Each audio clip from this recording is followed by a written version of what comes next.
Okay, so I think we'll get started. So welcome to everybody to this Centre for Economic Performance, London School of Economics public lecture.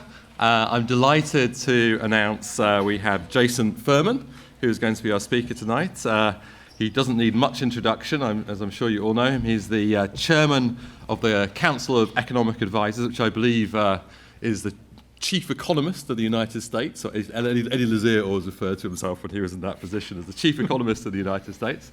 Prior to this role, Jason has served as the principal deputy director of the National Economic Council. He's been director of the Hamilton Project in the Brookings Institution.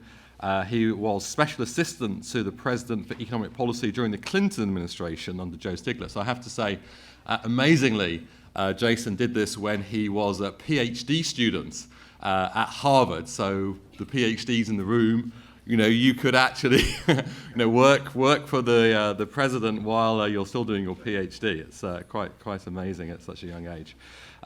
Jason's conducted research in a wide range of different areas, kind of fiscal policy, tax policy, health economics, social security, and monetary policy.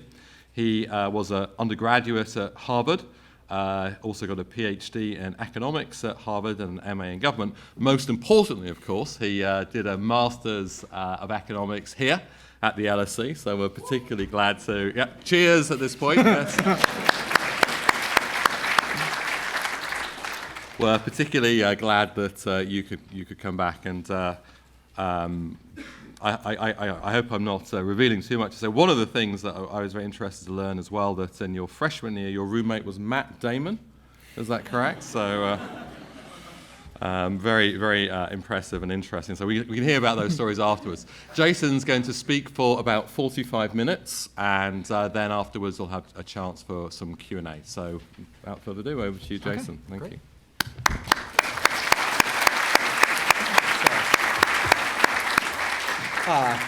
Thank you, John, for that introduction and for organizing this discussion. It's really exciting to be back at the London School of Economics. I learned an enormous amount here. At the time, I didn't know that the most important thing I would learn for the work I'd subsequently do was the book Unemployment by Richard Layard, Stephen Nichol, and Jackman. But that really encapsulated a lot of the challenges that we faced when we first came into office in 2009.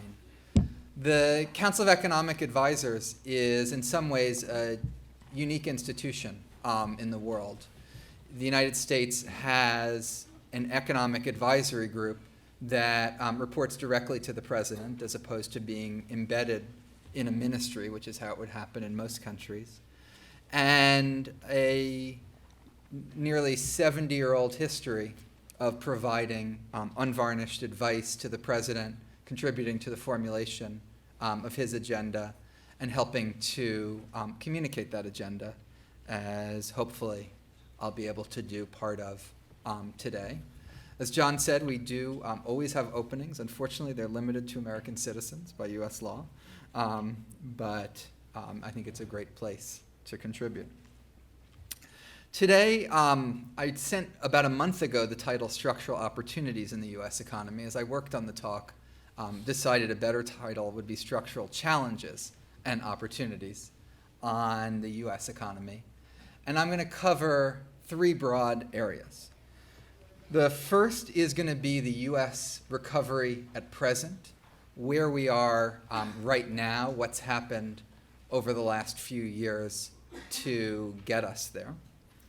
And one of the themes in that is going to be that one of the big challenges that we still face is in terms of incomes for what we in the United States call the middle class, and I understand in England isn't the exact phrase you use for it, but hopefully we'll all understand each other.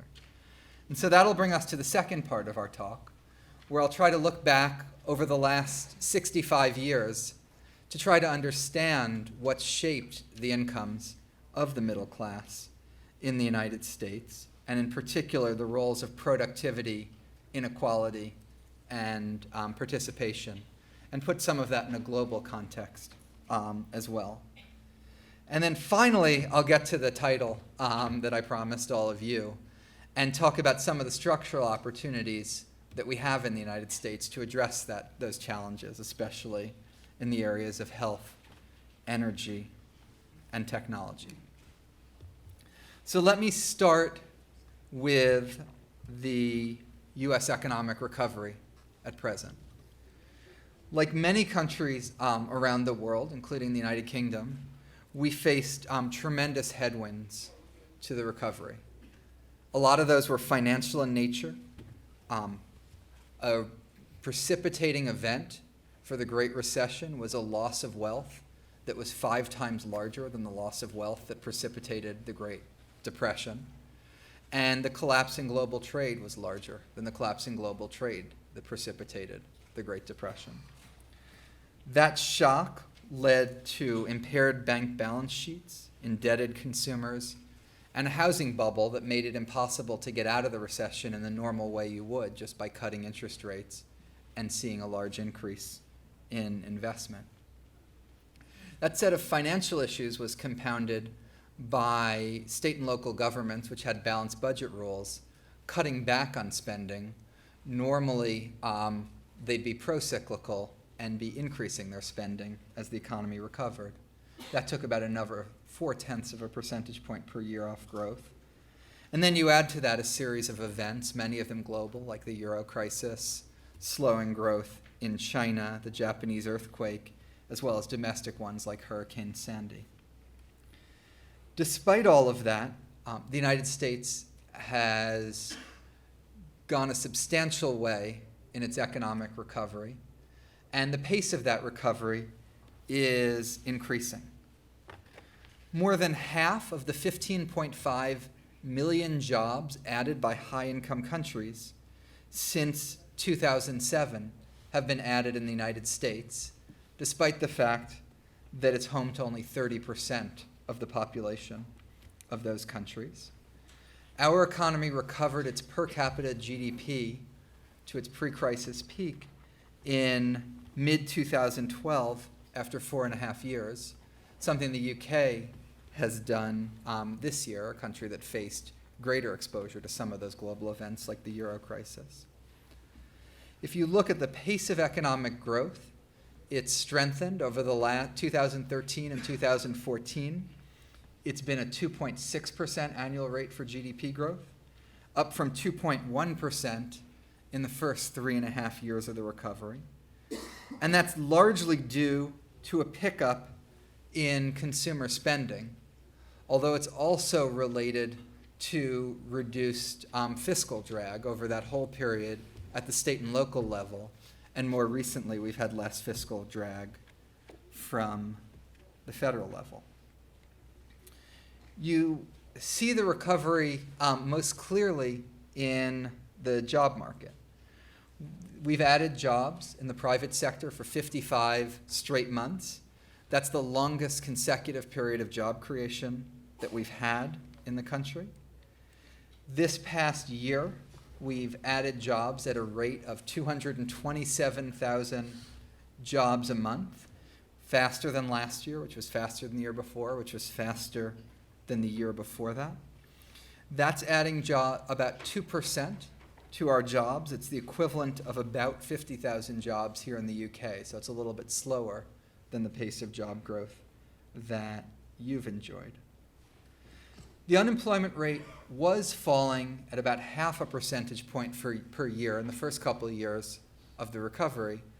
In the last year, that decline has accelerated to 1.3 percentage points over the past year, which is the fastest pace of decline in nearly 30 years.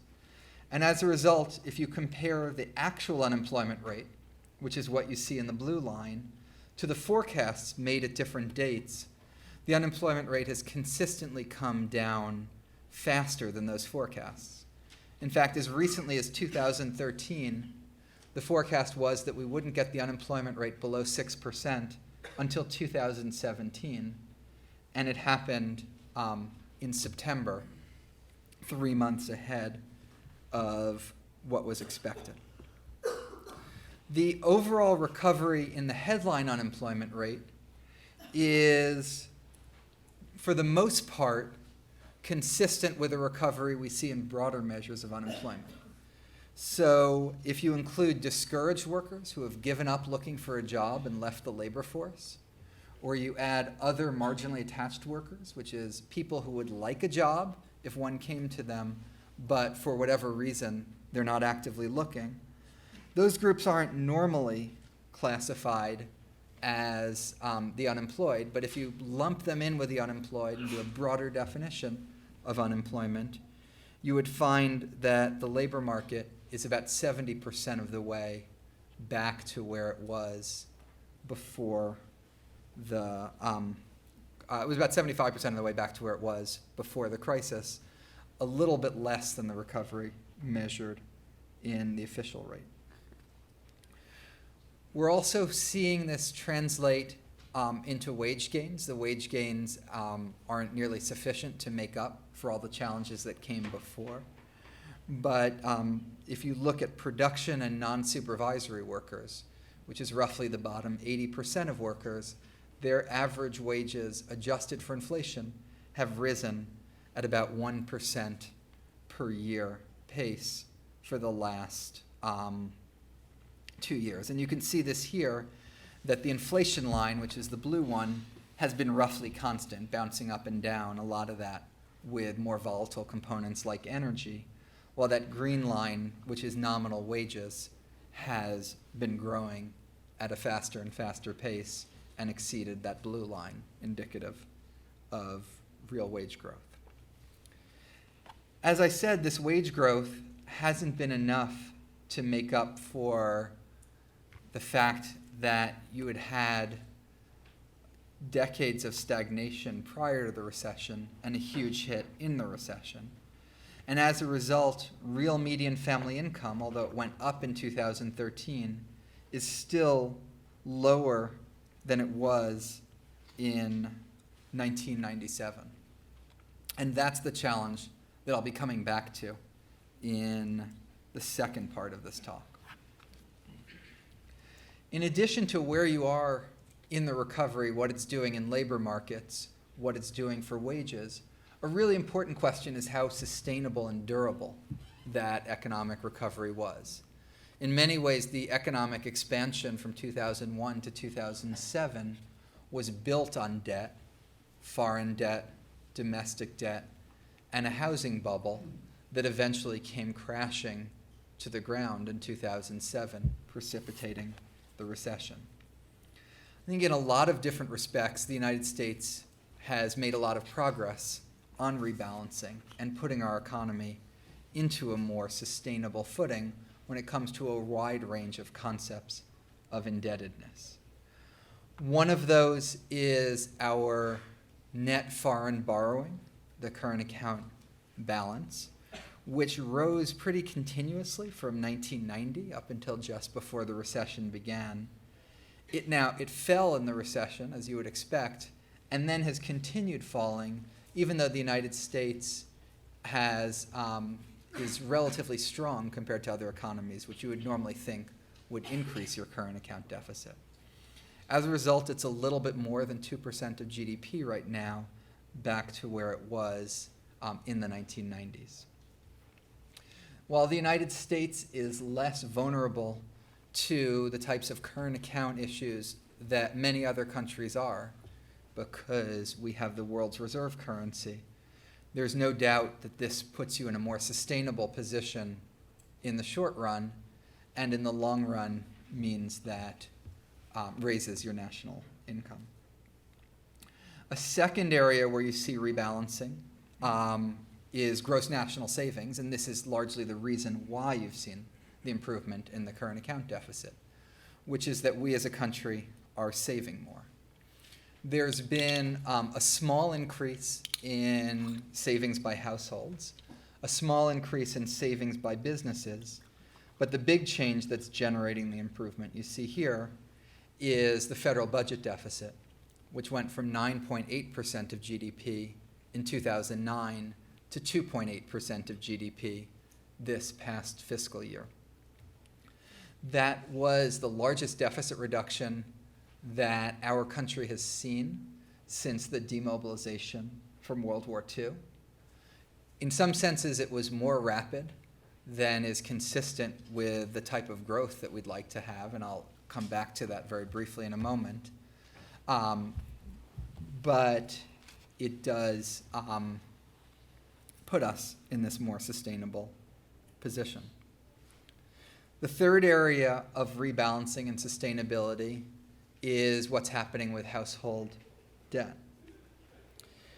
We've worked it down to levels relative to income that were last seen in 2002, prior to the housing bubble.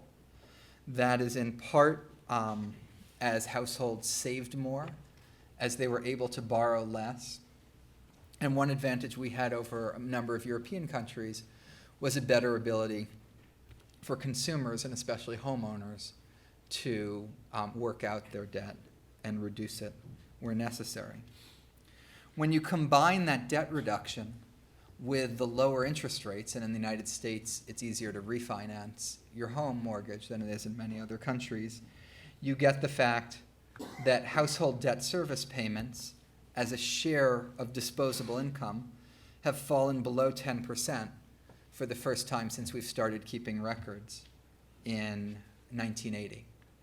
So I think if you look at an aggregate level, the consumer sector has largely gone through the very painful process of deleveraging.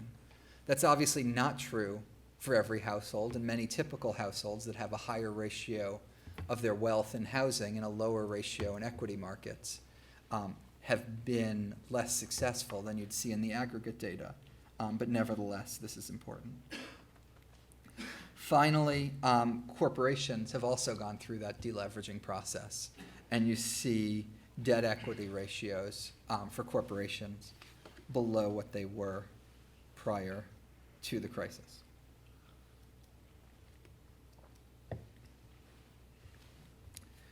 So we are in a more sustainable position, but we certainly still face, in the short run, some challenges. And I think the biggest ones are associated with slowdowns and troubles in the global economy, the Eurozone, China, Japan, and elsewhere.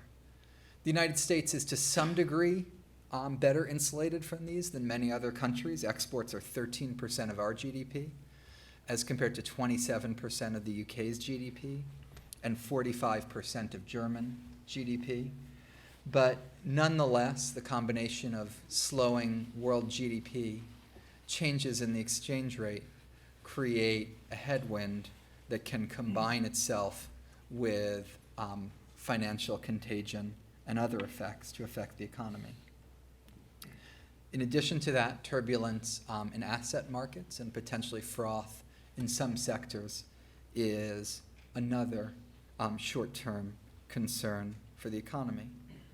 Finally, the unemployment rate can't keep falling forever, and so that source of growth of putting people back to work and getting closer to your potential will be absent, so you'll have to rely even more on expanding your potential after the economy has recovered.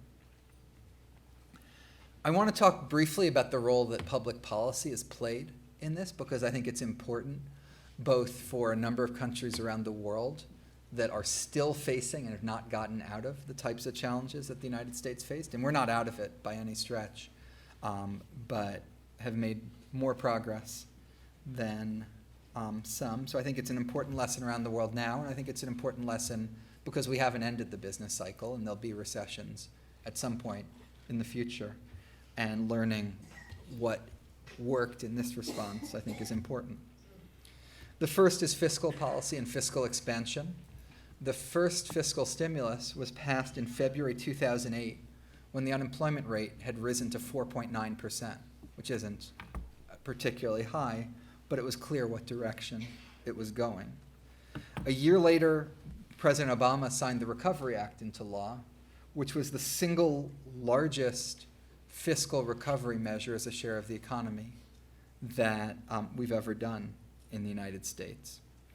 Subsequently, we did over a dozen, or about a dozen other fiscal jobs measures, payroll tax cut, incentives for hiring, incentives for home ownership, incentives for infrastructure, that all told added up to 3% of GDP of fiscal expansion in 2010. When you add the automatic stabilizers, it got to 5.5% of GDP. After that, the United States missed an opportunity to do more.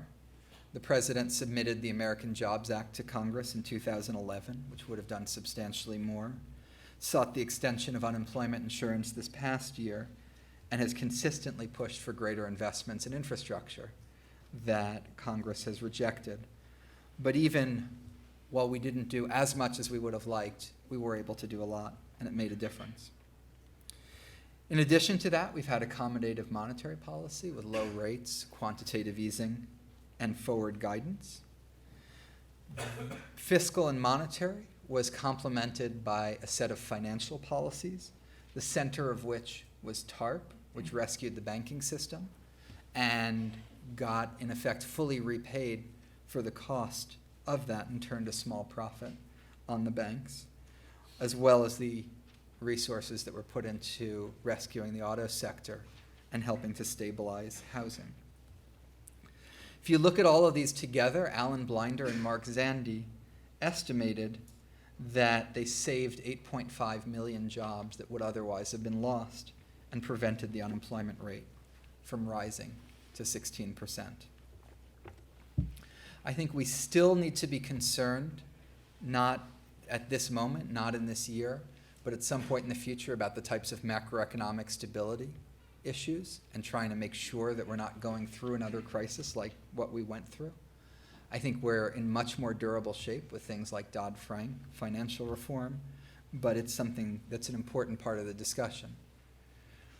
What I want to talk about today, though, is that as the crisis recedes, it reveals that bigger challenge that was there for us in the year 2007 before there was any downturn in the economy. And that's what was happening to middle-class incomes. I worked for the president in 2008 when he wasn't president, but wanting to be. And before the economy slipped into such a deep recession, he was really seized by the fact that the typical family, the median income, had fallen from 2001 to 2007, even though the economy had grew pretty decently over that period. And that was a lot of what was motivating him to run for president. Turns out he got in there and had a more immediate problem, which was to stabilize an economy that was in free fall. But we've always been worried about this deeper and broader issue. And as I said, it's the one that, as the tide recedes, shows up very clearly. And that's what I want to turn to now. And to put some context on it, I want to give you a really brief history of what we've seen in terms of middle-class incomes. And I'll use a few definitions for the middle class. None of them perfect, but all of them what we have in terms of data that covers the different spans of time I want. The main one we have from 1948 through 2013, or through 2012, and I extended it, is the average income for the bottom 90% of households. Also, we have CBO numbers that are median income and have the advantage of adding health insurance benefits as well as adjusting for changes in family size. But all of them tell a broadly similar story. And I'm going to start that story with 1948 to 1973, which I'm going to call Brave New World. The average income for the bottom 90% rose 2.9% a year during that period. At that rate of growth, a family could expect to see its income double every 24 years. So about each generation could have twice the income of the previous generation. You ask what contributed to that? Three things.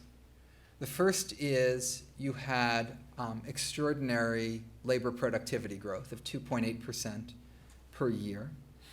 A lot of that was the types of investment and innovation that went into World War II at the federal defense level was commercialized, things like the jet engine and nuclear power. It was also a very large set of federal investments in things like the interstate highway system and research. On top of that labor productivity, you had inequality that was actually diminishing over that period. The share of income going to the top 1% was falling by 1/10 of 1 percentage point per year. Added up over 25 years, that was a 1/3 reduction in the share of income going to them. And that was matched by gains going to the bottom 90% of workers. Finally, the labor force participation rate went up quite strongly over that period, driven by an increase in women in the workforce, going from 1/3 of the workforce to 1/2. So now I'll turn to the next period, and I chose a theme for my titles for these periods. I couldn't find a book that was called Somewhat Harder Times, which I think would be the right name for 1973 to 1995, but I did find Hard Times. Here, incomes for the bottom 90% fell at 0.2% per year. If you add health benefits, adjust for family size, and use a somewhat different concept, they rose 0.4% per year. Nothing in this argument is about whether incomes rose or fall. There's no doubt that whatever they did, it was much less progress than was made in the Brave New World period. And this happened because 2 out of the 3 things that were working for America in the Brave New World period went wrong in this one. Labor productivity growth was halved. In part, that's because we ran out of that pent-up innovation. In part, that's a set of dislocations caused by the oil shocks, the end of the Bretton Woods systems, and other disruptions in the economy. At the same time, inequality started to rise, with the share going to the top 1% rising and the share going to the bottom 90% falling. So the pie was growing less quickly and it was being distributed less equally. That was partially made up for by the fact that the entry of women into the workforce accelerated over those years as a number of innovations and developments helped accommodate that. And women's labor force participation rose from 50% to 75%. That's for prime age women, aged 25 to 54. So the last period is 1995 to 2013. It'll take a lot more hindsight and historical data to understand how the 2007 to 2013 period fits into it, because it's obviously been a very unique one with the Great Recession and the recovery. But I'll lump it in now. And I should say none of this is, passing some econometric test for a time series break, but I think is a useful conceptual way to organize these periods. So the way we live now, 1995 to 2013. Income rose to a first approximation about the same as what it did from 1973 to 1995. Maybe it's a little bit better. Maybe it's the same. And basically, 2 of the things from the hard times era flipped. The one that didn't flip is inequality. And inequality continued to increase. In fact, it got worse at a more rapid rate than it had in that earlier period. And just to put some perspective on it, the income for the bottom 90% was 52%. They got 68% of national income in 1973. By the end of this period, it had fallen to 52%. So from basically more than 2/3 to about half. The 2 things that traded places from the hard times era were productivity, which rose at a 2.3% rate annually over this period. In part, the new economy, the internet, IT, and a bunch of things that I'll come back to. And then flipping the other way is the labor force participation rate fell. So that extra compensation that income may be growing slowly, but at least you have 2 earners instead of 1, started reversing itself as women's entry into the labor force plateaued and on a cyclically adjusted basis started to fall. And for prime age men, it continued its fall. I want to give you some sense of the relative magnitude of these three effects: the productivity growth, the inequality, and the labor force participation. And to do that, I'll do a thought experiment. The thought experiment starts with, what if we kept the productivity growth that we enjoyed from 1948 through 1973, that 2.8% productivity growth, and it continued from 1973 to the present? In that case, average incomes would be 58% higher, which would work out to $30,000. Now, I should be clear that that $30,000 assumes that the income shares were the same. So the bottom 90% would get 52% of the income.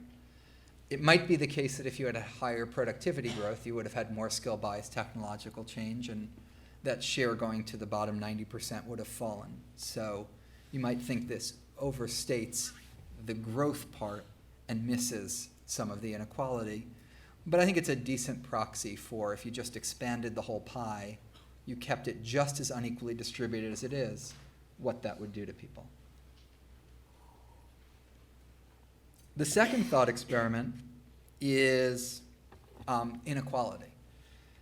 And here, the experiment is use the actual productivity growth from 1973 to 2013, so the pie isn't growing nearly as fast as you'd want it to grow, but instead fix the income shares where they were in 1973. Don't let the increase in inequality happen. So the bottom 90% gets 68% of the income instead of 52% of the income. If that had happened, the percentage impact on income would be 18%, which works out to $9,000. The third experiment is, what if we saw the same rate of increase of female labor force participation that we actually had from 1948 through 1995, and it continued from 1995 through 2013. In that case, incomes would have gone up 7% more, a gain of $4,000. The fourth thought experiment is, what if we had all three of these? We basically had the productivity growth of the Brave New World era, the level of inequality we had at the end of that era, and the labor force growth we had in the first two eras.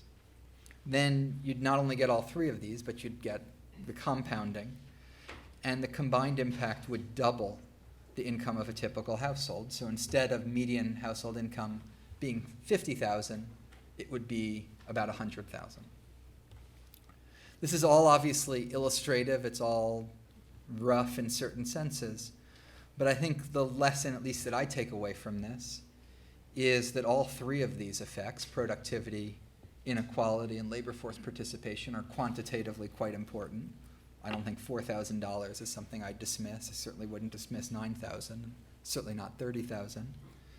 And that the combination of them is especially powerful. The question then is, what is the future of these three?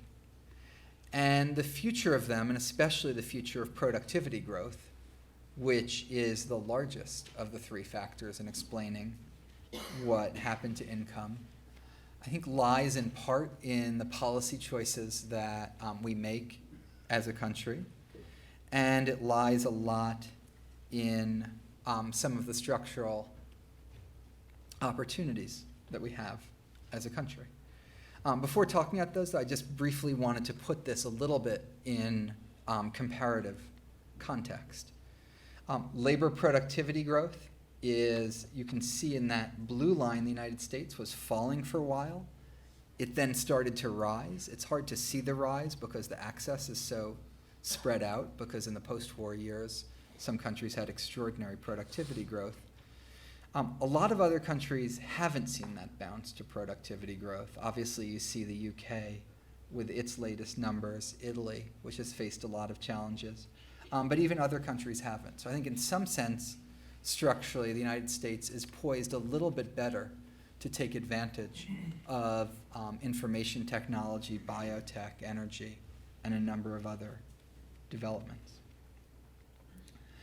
Conversely, a place where I think we face, where we know we face much bigger challenges is in terms of inequality, where the United States doesn't just have the highest inequality, here measured by the share of income going to the top 1% in the G7, it's also had the fastest rise in inequality, with inequality rising at about twice the rate that it has in the United Kingdom.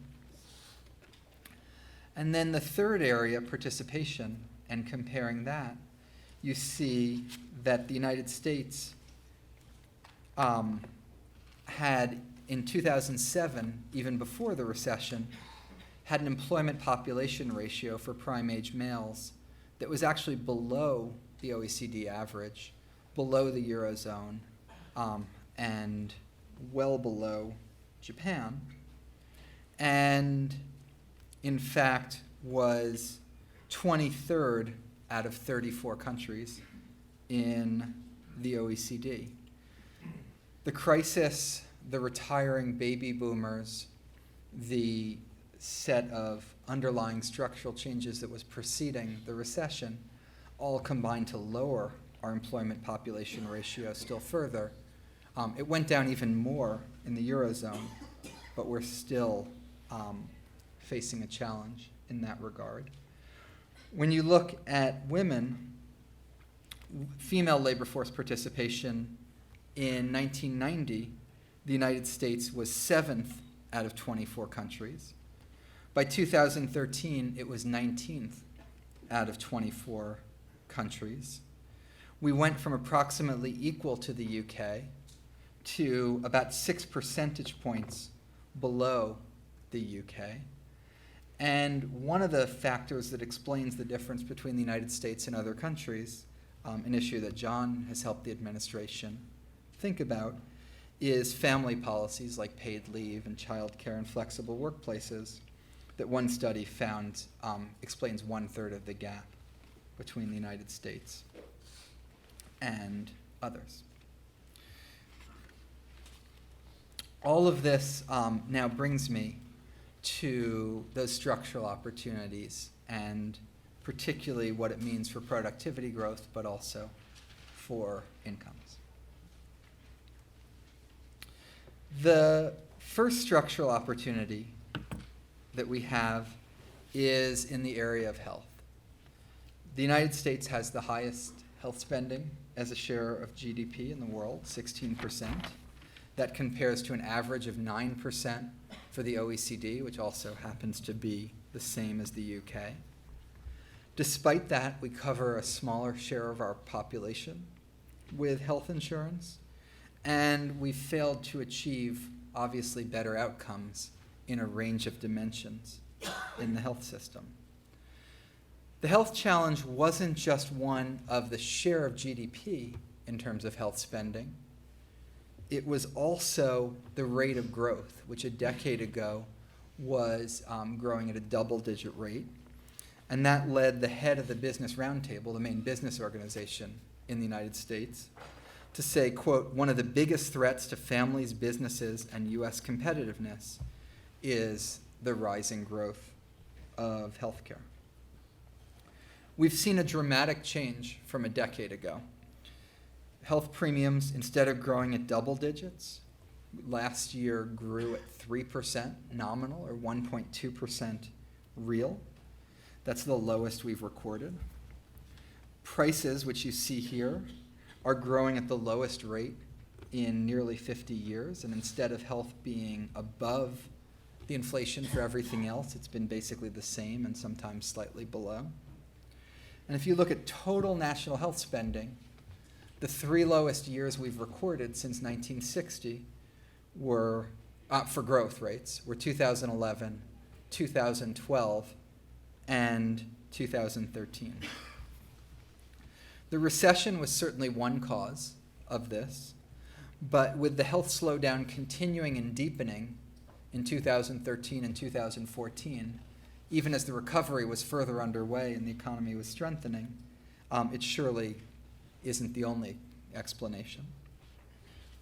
There are structural changes, many of which have been worldwide: drugs coming off patent, higher deductibles, new medical technologies, some shift away from fee-for-service, all of which have also played a role. But there's no doubt that the Affordable Care Act is part of what's driving this slowdown as well. The Affordable Care Act is probably best known for what it's done to the uninsured. And in the first year that it was fully in effect, the number of uninsured has gone down by an estimated 10.3 million. That's a 26% decline in non-elderly adults. But at the same time that this was happening, it put in place a number of measures on the cost side, including reducing payment growth, linking payments better to value, creating something called accountable care organizations that better integrate delivery systems, and creating an innovation center that allows different types of experimentation with things like bundled payments and scaling it up if it improves quality or reduces costs. Most of these reforms have been in Medicare, which is 1/5 of the health system, but historically what happens in Medicare ends up being copied by the private sector, and if you account for those spillovers, this accounts for 0.5 percentage point per year of the slowdown in health costs. This slowdown, as I said, is something you've seen in a number of other countries. The UK has seen an even more pronounced one. The United States, if you compare it to the OECD average, was growing faster a decade ago and has slowed somewhat more. And I think more research and understanding of these cross-national trends would help. What I want to say, though, in the context of the United States is this has important consequences for the challenges I was talking about before. One of the drivers of inequality, not counting health benefits, is that health benefits are eating up an increasing share of paychecks. This slows that process, and if only 1/3 of the slowdown continues, it adds up to $1,200 per person after a decade. In the short and medium run, reducing, not all of the savings get passed through to workers, and reducing employment costs increases employment. And finally, the fact that Medicare spending has come down so much has been one of the big contributors to a large improvement in America's long-run deficit. And one metric for that is the fiscal gap, how much you need to raise taxes or cut spending immediately as a share of GDP to stabilize the debt over 75 years, is now estimated by the Congressional Budget Office to be 1.8% of GDP, is estimated by the administration, including our policies, to actually be a 75-year fiscal surplus, not gap, and in either event is considerably better than what we were looking at just a few years ago. The second area of tremendous opportunity for our economy is in terms of energy. And here are goals of what we call an all-of-the-above energy strategy, or threefold. The first is jobs and growth. The second is increasing macroeconomic stability. And the third is reducing carbon emissions. We've seen increases in production of oil and gas and renewables, as well as reductions in consumption of energy, all of which have helped advance these goals. To just go quickly through them, if you look at oil, we've added 3.5 million barrels per day in production since 2006. That's the equivalent to discovering a new Iraq in the United States, well ahead of the forecasts that were made a few years ago. At the same time, we're consuming 1.8 million barrels per day less in oil. That's equivalent to no longer needing the oil from Angola or Norway. And this has been driven by the fact that we're using 5% less gasoline now than we were in 2006, even though the economy is 25% larger. So it's a large improvement in fuel efficiency. Natural gas production has also sharply increased, and well over half is non-conventional plays like shale. It's up 24% since 2008. You've seen increases in renewables. Wind is up 3 times since 2008. Utility scale solar is up 10 times since then. And it's estimated that by 2016, in 36 states, solar energy production will be competitive with conventional. All of this has contributed to our economy. If you just look at the direct effect of oil and gas production on economic growth, it's been 0.2 percentage point per year in 2012 and 13. And just to remind you, when we looked at that 65-year history before, 0.2% per year on growth really matter, and that's only the direct contribution. It's increased our macroeconomic stability. Oil prices are always going to be set on global markets. You're always going to be vulnerable to changes in them.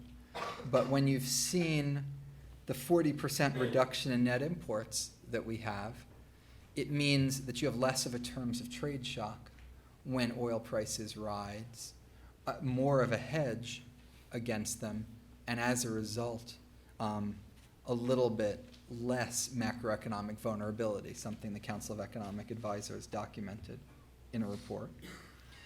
In addition to that, just the increased production itself in the United States, as you see in that black line, has roughly mirrored and in fact exceeded the growth of unplanned global supply disruptions. So it's been a factor, together with reduced global demand due to the slowing economy, that has helped reduce the price of oil. Finally, the third goal is climate emissions. And the president put in place a climate action plan that, together with what we did in the Recovery Act, what we've done with vehicle emissions, what we're doing on HFCs, methane, solar, innovation, electric cars, everything, has already been responsible for about half of our emissions reductions. The other half are due to the economy.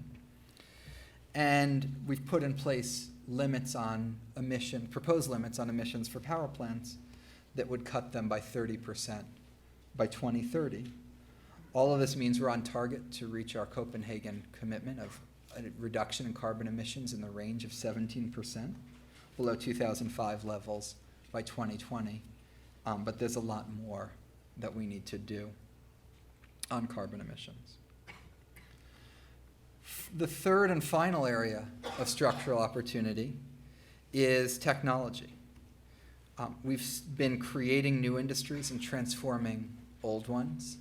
The United States is at the technological frontier in a wide variety of areas. That, in a way, is a challenge. It means you can't adopt ideas from elsewhere. You have to push that frontier further. You've seen pushing it further in mobile broadband with smaller devices that complement a substantial set of investments in wireless and wired broadbands, an increase in speed, and can help lead to an Internet of Things that would allow devices to communicate with each other and are responsible for some of the changes I was talking about in health, energy, and other sectors. You see it in biotechnology, where the first genome sequencing cost $3 billion and took years in 2003. A decade later, we've brought the price down to about $1,000, which starts to open up new possibilities for combining personalized medicine, evidence-based medicine, and based on your own disease, your own history, and your own genetic makeup. There's always challenges in all of these technologies. You never know which ones will pay off. But together with other ones like advanced materials, like nanotechnology, some of the renewable energy that have driven the changes I was talking about in solar, I think it's a particularly exciting time.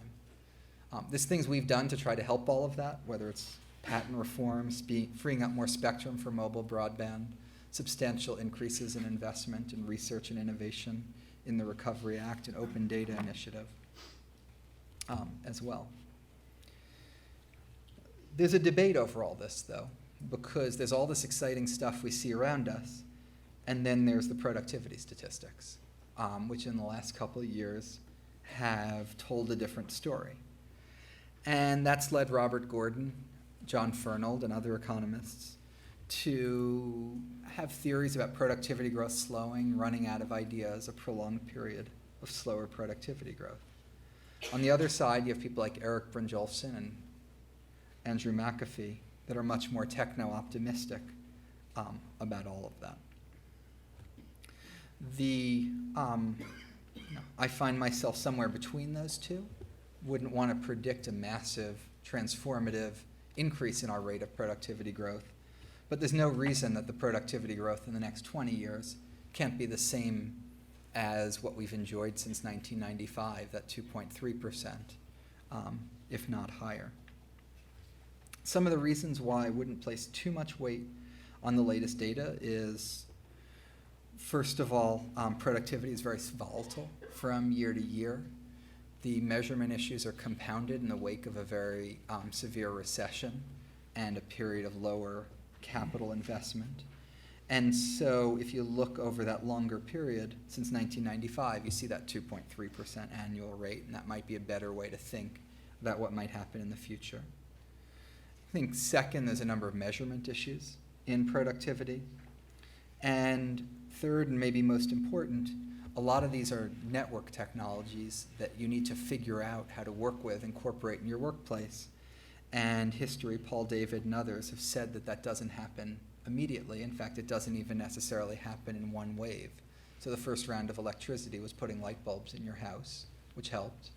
And then there was a pause, and the second round was spreading electricity out so that manufacturing shifted from large verticals in cities to wide horizontals in exurban areas. You saw something similar in computers, where Robert Solow famously quipped, you can see the computer age everywhere but in the productivity statistics in 1987. And then within a decade, you actually did start to see computers in the productivity statistics. Even with these three trends and the opportunities that they offer for the United States, we still face a lot of challenges. As I said at the beginning, I think we're growing at an increasingly fast rate. We're getting far into the economic recovery, and we're getting towards the point where all of these are become really important. The way in which we deal with those challenges depends a lot on both the underlying features of our economy and the global economy, but also depends on the choices that we make. We could make choices to increase growth, like investing in research, investing in infrastructure, reforming our immigration system, reforming our business tax system, expanding trade and integration with the world. We can make changes that would help us better share that growth, like raising the minimum wage, expanding the earned income tax credit for low-income workers, equal pay, investing in education and everything from preschool through training. And many of those policies that I just listed under growth or sharing that growth would actually help serve both of those goals. And it's all of those that the president will continue to do everything that he can administratively and working with Congress to advance, to help build on our strengths to address our challenges. So thank you for your attention.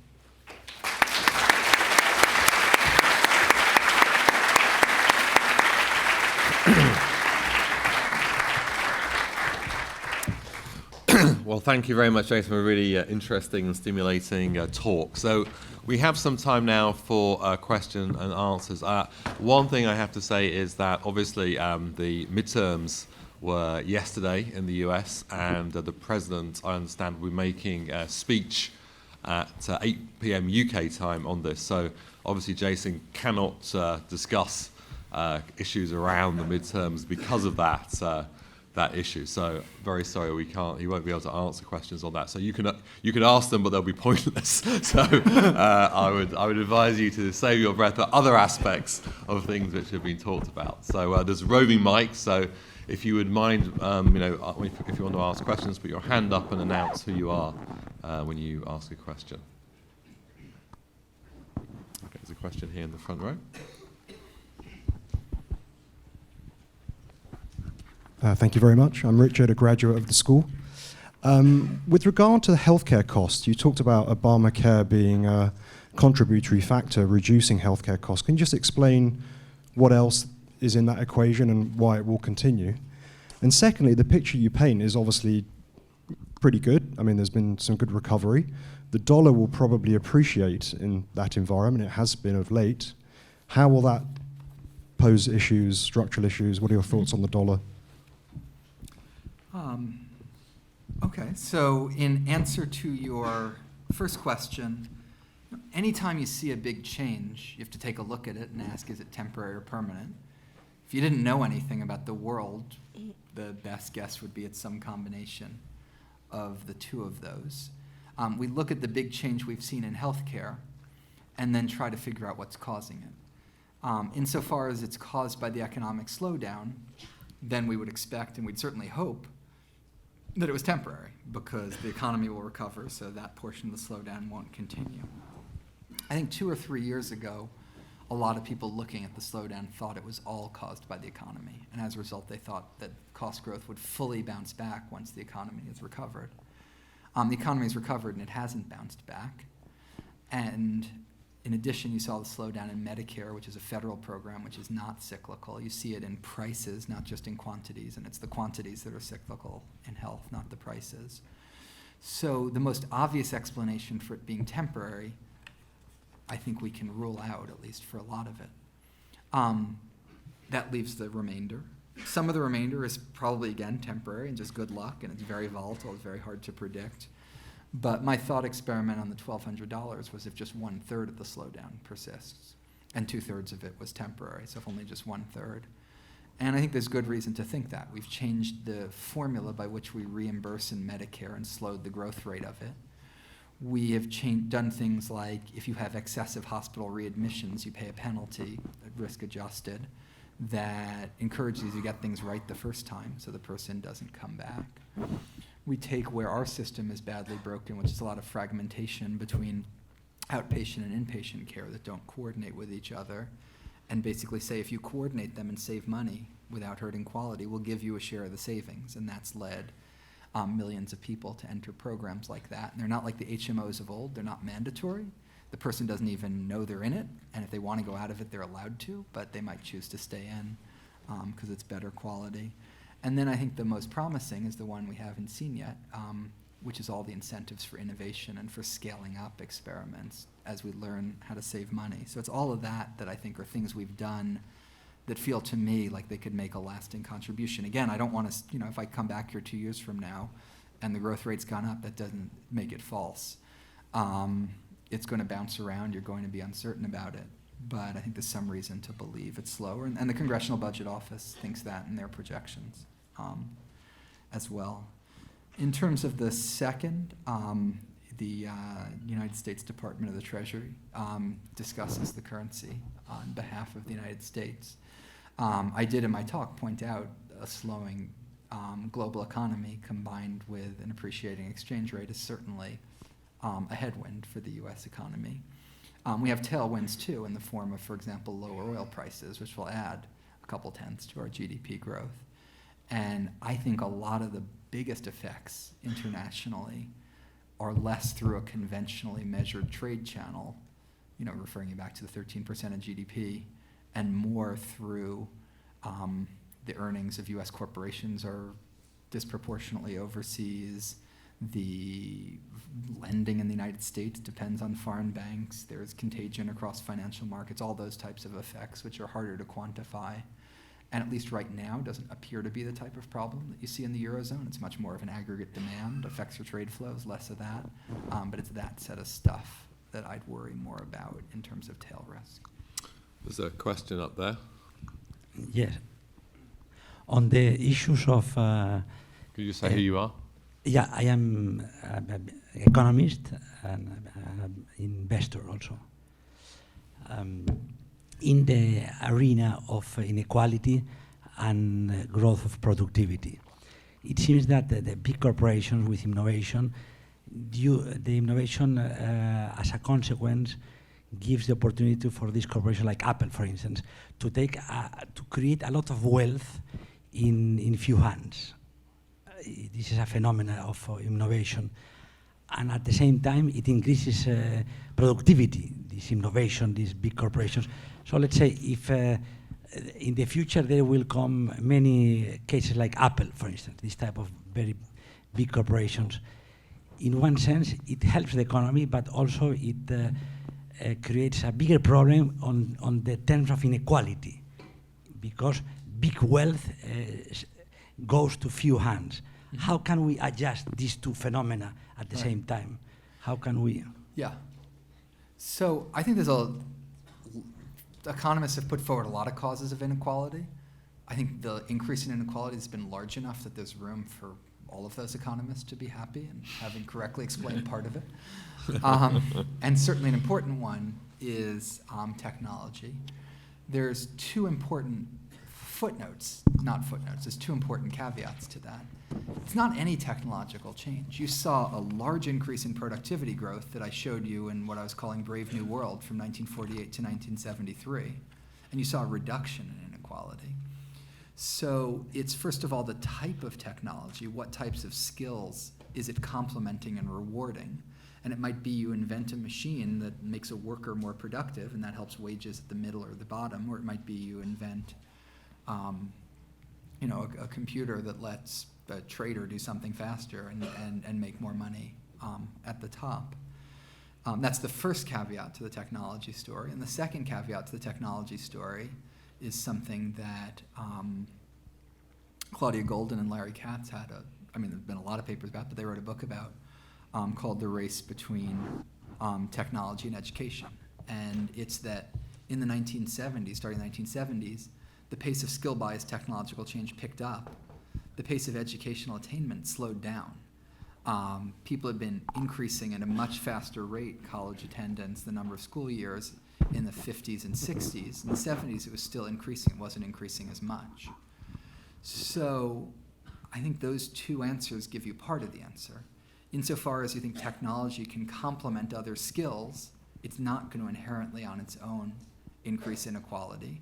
And so maybe having computers, tablets, in classrooms and using them, not the way John was telling me his students did to check Twitter, but I'm seeing any students of mine in the room here at the moment. No, they're all good students here. But to create a learning environment that you couldn't create before, for example. And then the second is to increase the number of workers who have the skills that complement that technology. And so investing in education. I don't think you can assume those two will be enough, and that's why things like progressive taxation and ensuring that the benefits go to everyone and everyone is included in them is an important part of the equation as well. Oh, lots of questions. Okay. I'm going to suggest we take a few questions. That's okay with you, Jason, just to aggregate a few. So Dennis had a question here, and then there was two questions at the back, and then we'll come to the people in the middle. So Dennis first, and then lady at the back and gentleman at the back. Yeah, Dennis Novi from the University of Warwick and the CP.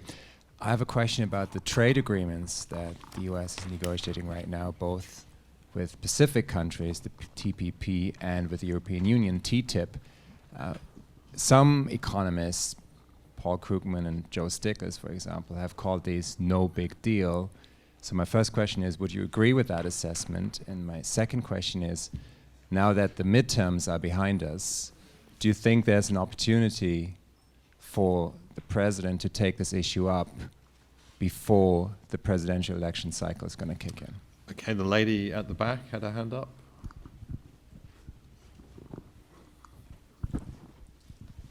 Hi, my name is Nina Hołabus. I'm a journalist from Poland, from Rzeczpospolita, and I'd like to ask two questions regarding the energy. One is whether you think that the low oil prices may affect the shale boom in states, and the second question is, do you think that the efforts that are made in states regarding tackling emissions can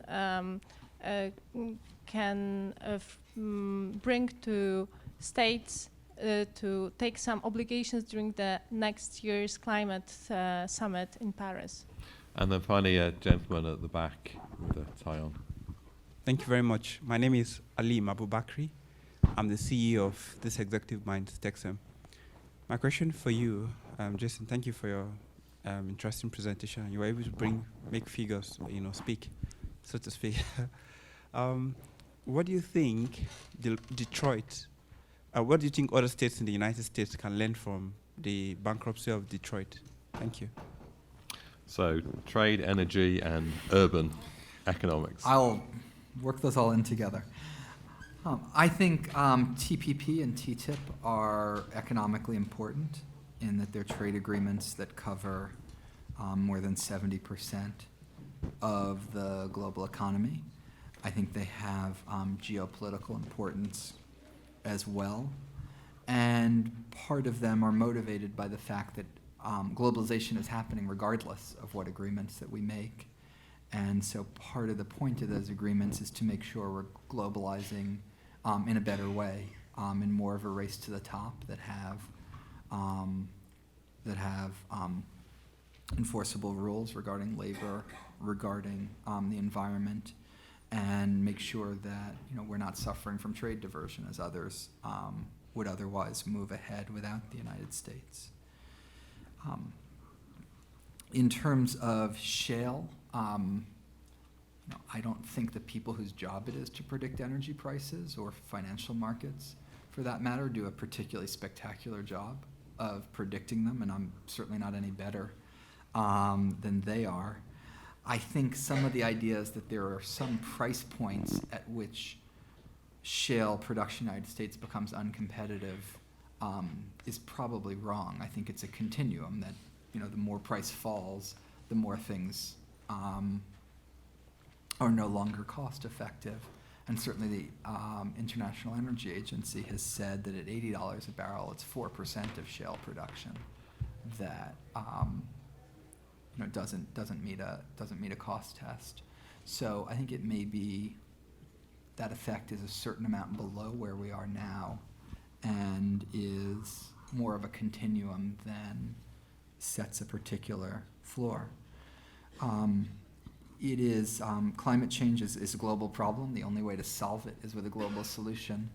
And we think you're not going to get a global solution without the leadership of the United States, without the leadership of Europe, without the participation of countries like China and India.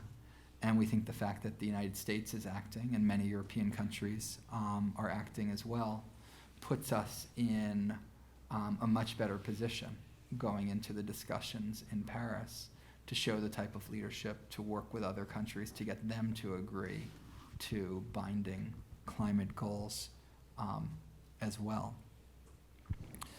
Finally, the lessons of Detroit.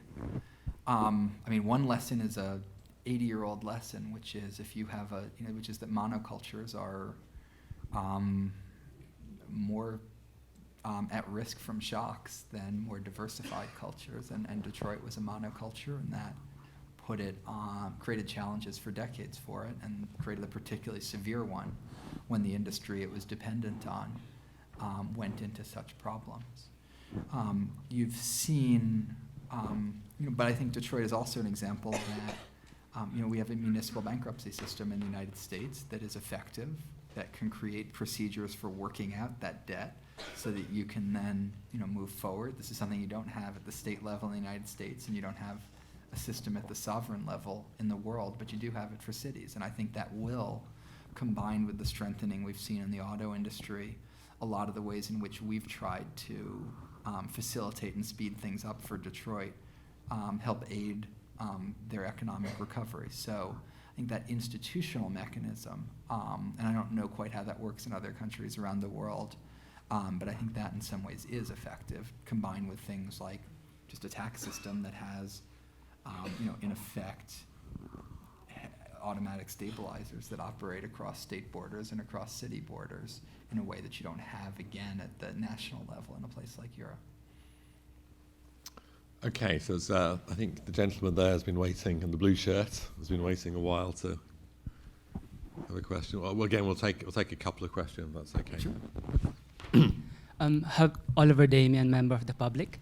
Have you looked at technological growth and productivity vis-a-vis employment, in the sense that you could say that there was a big growth in employment during the Brave New World because it created a lot of manufacturing jobs, but the kind of technological productivity we're having now needs less people? So how would you balance that out with what's happening? Because a lot of things can be outsourced either to other countries or to machines themselves. Yep.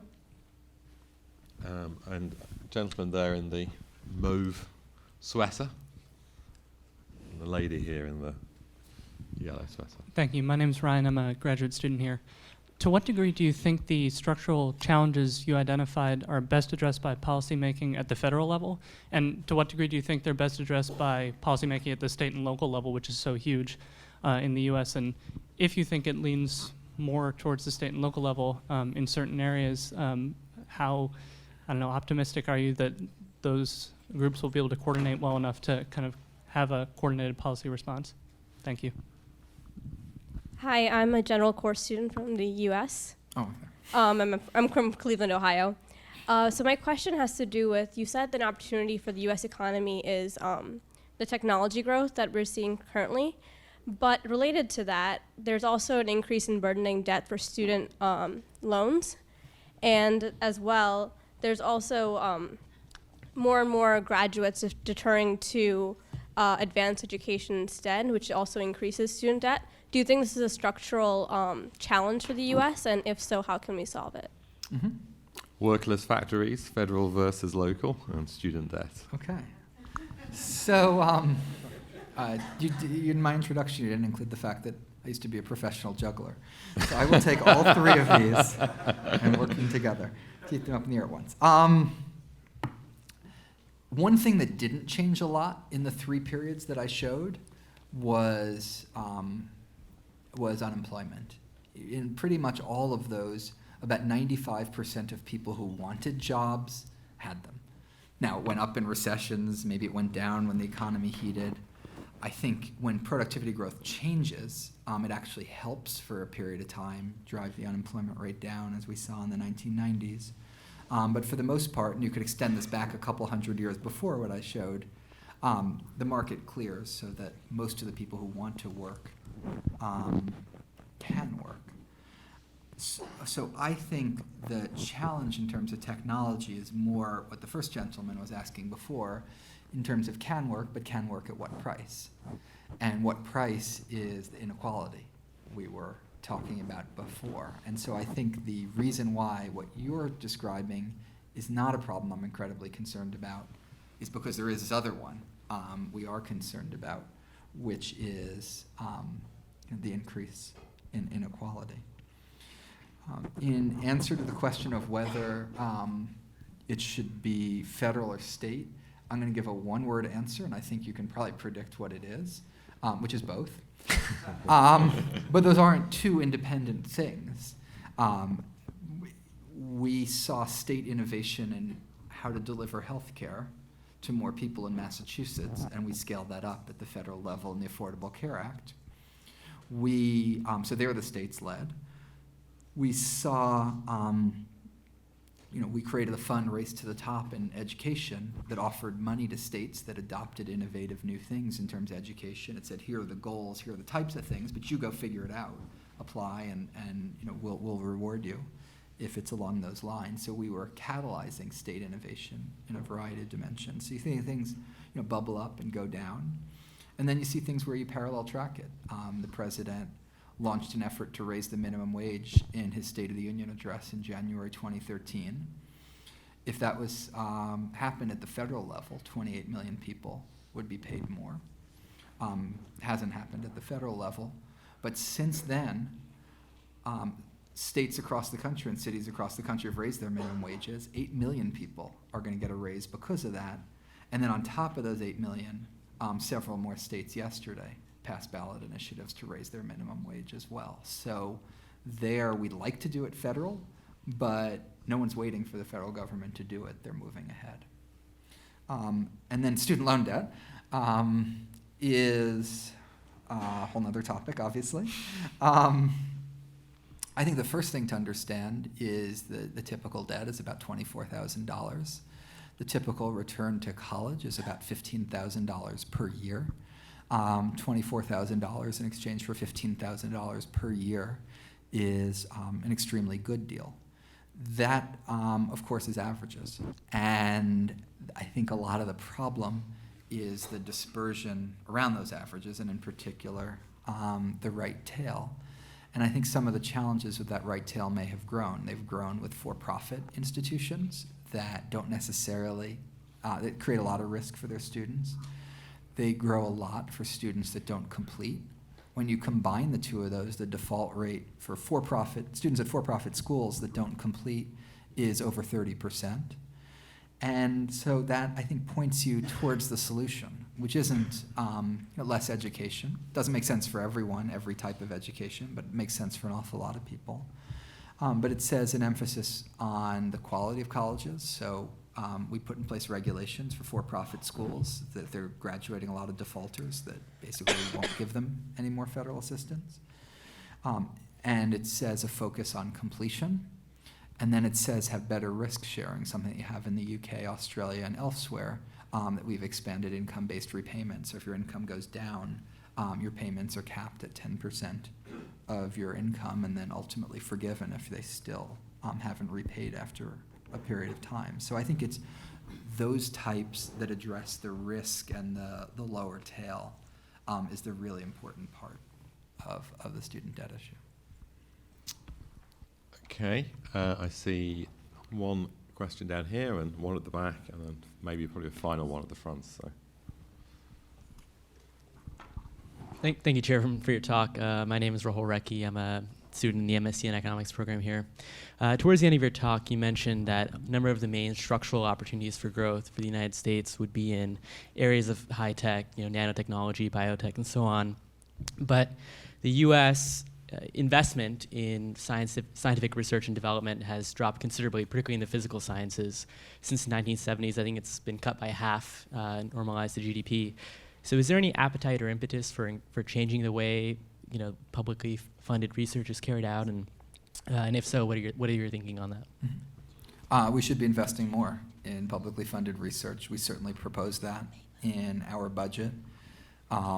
And that's something we'd love to see. We did secure a bunch of investment, a bump up, a significant one in 2009, but a lot of that was one-time money that's on track to being spent out. And we've proposed to increase the base. We've been successful in some areas, but as you said, compared to where we were as a share of the economy decades ago.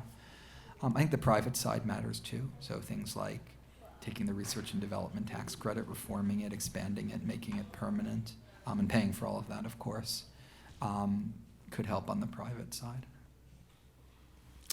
My name is Lars Patterson. I am a Norwegian economist. I work for a hardcore capitalist investment firm here in London, so my question might surprise you. And it's very practical, and that is, to what extent do you have union representatives on your Council of Economic Advisors, and how do you sort of relate or include unions in that process? And I'm saying that with background of being Norwegian, because in the Second World War we have had very good labor relations in Norway, and sort of in terms of one, unemployment, and two, income distribution. I noticed that you sort of had a black line around 6% unemployment. In Norway, that would be considered very high unemployment. And secondly, and sort of income distribution. So instead of progressive taxation and redistribution, the unions have played a very strong role in keeping unemployment down, improving labor productivity, and also the priority of keeping unemployment down. Because typically, instead of going for salary increases, it's sort of keeping a fairly even income distribution amongst members. I wonder, basically, do you have union members on your team? So I completely agree with the premise of your question. I said before, there's enough explanations of the increase in inequality that we have room for all of them, and the reduction in the unionization of the economy is certainly an important one, especially if you're trying to explain things like the 90-10 wage differential. And in fact, if you look at 100 years of data, and you look at the share of private sector and unions, and you look at the share of the income and you look at, I think it's the 90-10 wage ratio, those are almost exact inverses of each other. As unionization expanded in the first part of the century, wages compressed, and as unions contracted, wages spread out. So I agree that that's an important issue. In terms of the Council of Economic Advisors, we're not a body that represents the different interests. We don't have a business representative and a labor representative and an environmental representative. We're all economists. And as such, we're focused on what we think the economic research tells us and what it tells us about the national interest. And in this case, I think it tells us a story very consistent with what you just said. But it's not, we're not organized as a way to aggregate the voices of different groups. We're organized except insofar as you think economists are a group. We do have an interest, which is generally more money for research and federal data. But beyond that, I think we focus on the national interest, not the parochial. And for economists, of course, high wages for economists are always necessary. So I think you had a last question there. Sure. Yeah, just another postscript on inequality. I mean, a lot of commentators have talked about the hollowing out of the workforce in terms of the middle-income people losing out to automation and to globalization, leaving an economy of high-end and low-end service jobs. What in your view is are some of the public policy responses that could address that fundamental sort of economic shift, which is driven by globalization and other forces which are way beyond government's normal ability to control in a free market economy? Mm-hmm. So, I think that's a big question, a lot of answers. If you you improved institutional arrangements, whether it's labor unions or higher minimum wage, that would help. If you do things like education that give more people the skills to go to the top, that would help. If you do things that make sure the negative consequences for you of not succeeding in that world aren't nearly as bad, like the Affordable Care Act that ensures you have health insurance no matter what, I think that helps a lot as well. And a range of other policies. So I think in some sense the entire policy agenda is about that. And we've had several questions about inequality, and I want to reiterate what I said before. Again, inequality is very important. I think the increase in it has had a sizable impact on the typical household's income. I think addressing it is important. But it's not the only thing. And the rate of economic growth and the rate of productivity growth has been another really big factor that's shaped the growth of income for the median household, the bottom 90%, whatever definition of the middle class you're using. So I don't think we want to lose sight of the fact that even if income is increasingly unequal, if you're growing faster, that would be less bad. And even better is policies that will help you grow faster and help ensure those benefits are shared more widely. Well, with that, I think I just want to thank Jason once more for a great speech and fantastic Q&A. So thank you very much.